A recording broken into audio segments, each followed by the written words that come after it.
few years, when our infantry guys and other ground supported elements that we support understand when they hear dust off on the radio, even the aviation assets that are in the air, when they hear dust off, they know somebody's hurt somewhere.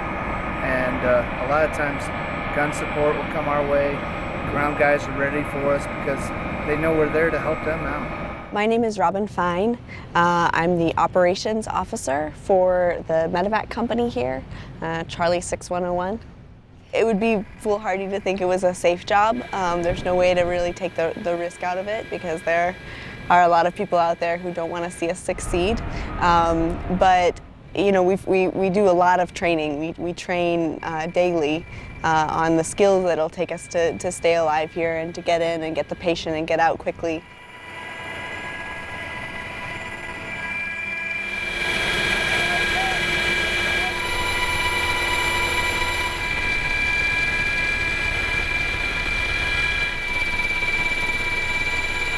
Really, one of the major threats to us, along with enemy threat, is the environment. The environment here is really grueling. The heat, but for the aircraft, it's mostly the dust. Landing in dust is the most challenging thing you can do. Rely on our GPS and moving maps to kind of situational awareness, and we stay low so we can see the ground and the roads, and fly a little bit slower than we normally would. So a lot of the work we do, we need to train for a lot in order to get good enough at it to go out there and do our best for the soldiers on the ground. I guess the most difficult part is, as far as patient care is, we want to render the best possible care to the patient possible. But when you add in the other factors as enemies on the ground trying to fire at the aircraft, and also at the medics when they're on the ground, it can be a distracting factor as far as when we're performing our jobs. So it's difficult, but I think all the medics in our unit do a very well job on rendering the best medical care. Yeah, so first, when a soldier is wounded in the battle, a tourniquet is placed to stop the bleeding. That's the most important thing to do, is to stop that bleeding. Then they make sure that the patient is able to breathe. And the next thing is to make sure that their airway is intact. When we receive the 9 line, they give us a grid coordinate to go to. So we plug in the grid coordinate into a GPS, and we're flying to that point. But we also have a map that we back everything up with, and then we also back it up with our chase aircraft, just so we have 2 forms of GPS that are going to the same spot, and then we also back it up on the map to get a good idea of where we're going. And then we're talking to the ground unit that we're going to pick up, and they usually tell us, yeah, we've got you inbound, we see you or we hear you. So we log into the computer after each flight and update the flight, update the hours, and then that gives the mechanics and the crew chiefs kind of a heads up of what's coming up next. We prep the aircraft prior to the mission, along with the pilots. Of course, the medics, they'll prep all their med gear, make sure everything is in order.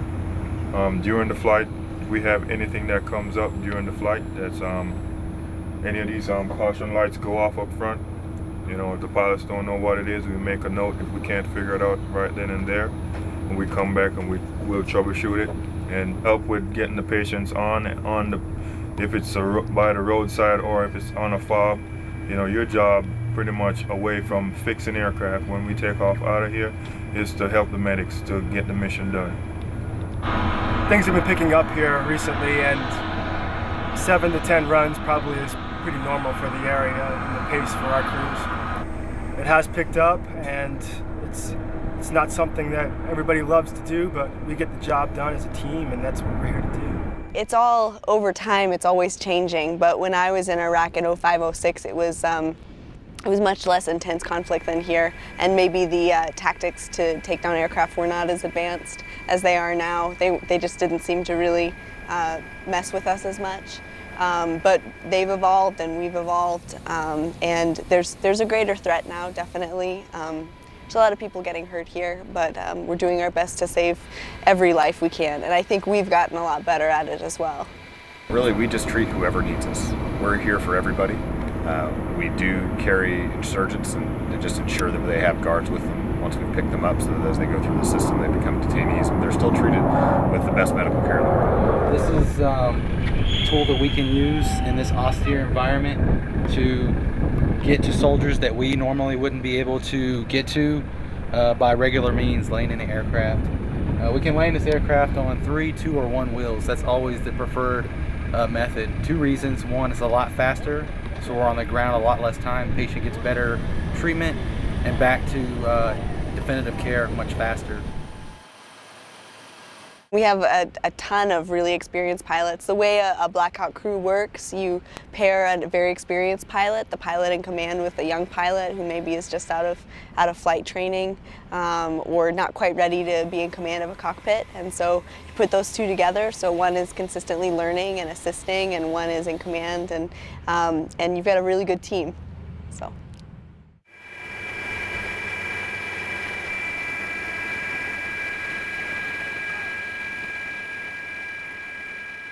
In most cases, Medevac has to go out. If we can delay for weather, we can. But if it's an urgent Medevac, we have no choice. We have to put together the best team possible to go out there and recover these injured soldiers. If we wait, like other aircraft, wait for weather to get better for some of these injuries, that they might not survive.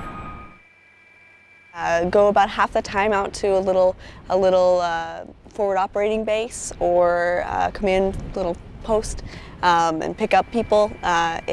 If not, we'll pick them up exactly where they were injured if they're not able to travel any further. So we do a lot of pickups on roadsides after bombings, or in fields if there's been fighting.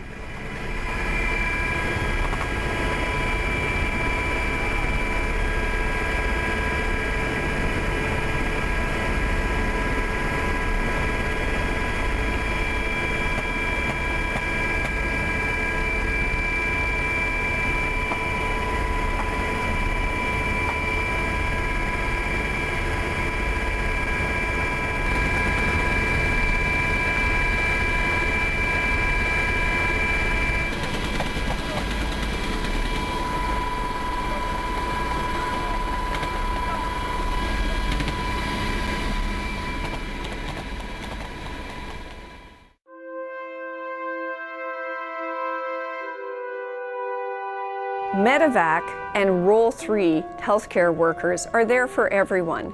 That includes insurgents, Afghan nationals, children, as well as our own coalition soldiers. Well, my role here is as a trauma team leader. There's 5 trauma team leaders now, and there's 2 Canadians at this stage that are trauma team leaders.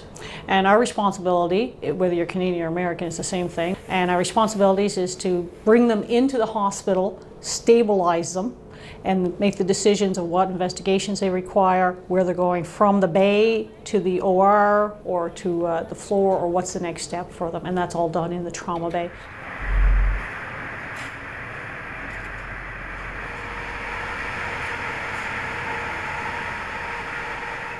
The Role 3 hospital in Kandahar provides state-of-the-art medical care.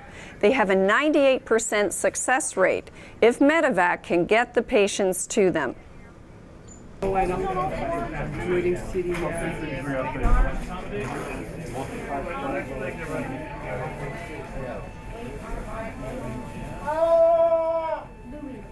What you've seen this morning with the 3 coming in is a daily event.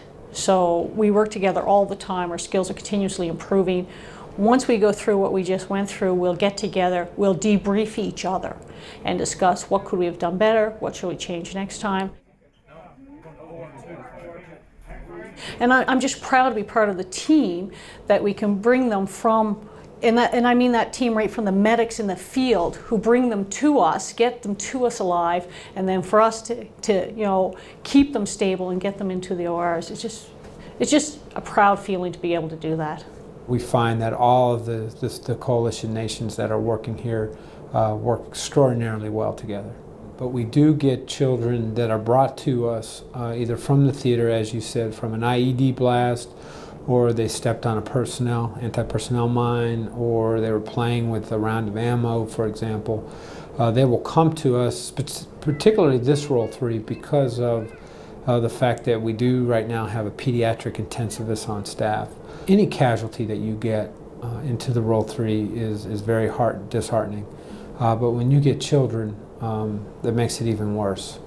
And it just brings home a reality about the state of the nation in Afghanistan. And we just have to be prepared to provide care whoever is brought to us. Those that go outside the wire, what they get from us on the medical side is that we will always be ready, we'll be prepared, and we're going to do everything that we possibly can to support them.